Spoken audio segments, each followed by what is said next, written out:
This video describes how we have replaced the taillight bulb of a 2007 Toyota Prius. We have put a disclaimer here.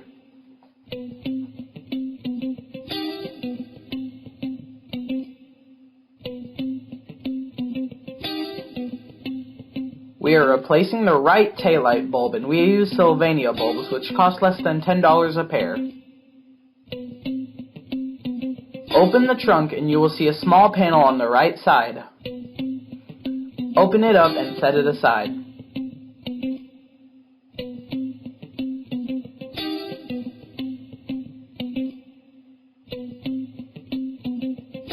Remove the bulb assembly piece by turning it counterclockwise.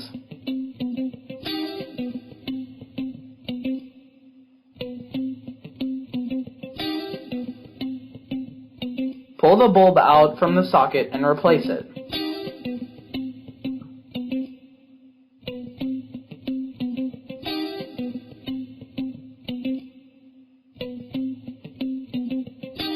Put the assembly back in place and turn it clockwise until it locks.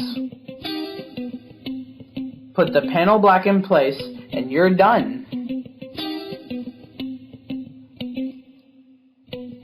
Thanks for watching.